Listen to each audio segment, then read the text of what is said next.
আসসালামু আলাইকুম সবাইকে, আশা করি সবাই ভালো আছেন। আমি ভালো আছি। আপনারা অনেকেই কমেন্ট করেন যে আমরা ভিডিও করি কী জন্য খাওয়ান নেই না। আসলে ভাই বাসা থেকে খাবার আসে, এই জন্য ওই জায়গাতে খাওয়ানটা নেওয়া হয় না। যেমন আজকে বাসা থেকে খাবার আসে নাই, এই যে 80 টাকা দিয়ে এত সুন্দর একটা প্যাকেজ আনছি। আপনারা হোটেলে ওই সব প্যাকেজ পাইবেন না। এই যে যেমন একটা ডিম 20 টাকা, একটা বড়া 10 টাকা, এই জায়গায় একটা ডাইল ভর্তা আছে, এটার দামও 10 টাকা। এই যে আলু ভাজি, এটা যে আলু আর করল্লা মিলে ভাজি করছে, এটা আপনারা হোটেলে যদি আনতে যান কম হলে 20 টাকা লাগবে, এটা 10 টাকা দিয়ে আনছি। আর এই যে একটা পাতলা ডাল 10 টাকা।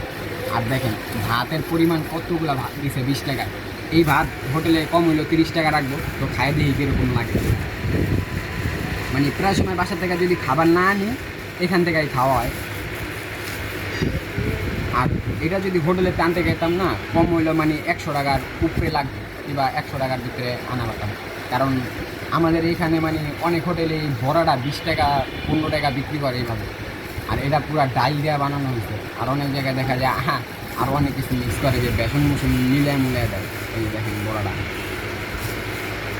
আর এই যে ডিমটা দেখেন, এই জায়গায় মানে মনে হয় কি 2টা ডিমের 3টা ডিম বানাইছে, এই জন্য। নাহলে হোটেলে তো একটা ডিম খাইতে গেলে 30 টাকা লাগে।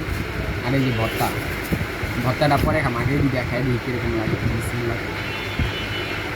আর উস্তাবাজিতে মানে হোটেলে দেখা যায় হলুদ মরিচ বেশি দেওয়া দেয়, এই জায়গায় পুরো পারফেক্ট দিয়ে দেওয়া হয়। খাই দেখি বিসমিল্লাহ।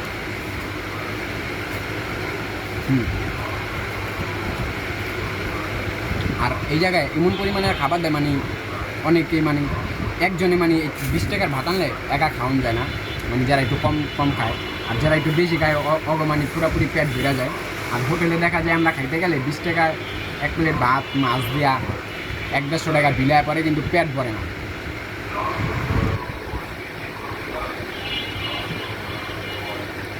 বড়াটা পুরো মস্ত মশা, আর উপরে দেওয়া কী পরিমাণ পেঁয়াজ দেখেন। আর এই জায়গায় যে কাঁচামরিচ দেওয়া হয়েছে।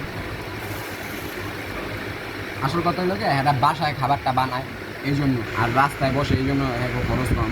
আর হোটেল হইল 4-5টা স্টাফ খাটায়, পরে একটা এমনি খরচ আছে, হোটেল ভাড়া আছে, সব মিলাই আর কি বেশি করে যায়। আর অনেকে আমার ভিডিওটা দেখেন কিন্তু আমার পেজটা ফলো দেন না। আশা করি সবাই আমার পেজটা ফলো দিয়ে দিবেন। আর এই ভিডিওটা আমার টিকটকে ছাড়া হইব, আর আমার পেজের স্ক্রিনশট দিয়ে দিবেন সবাই, যে আমার পেজ থেকে ঘুরে আসবেন।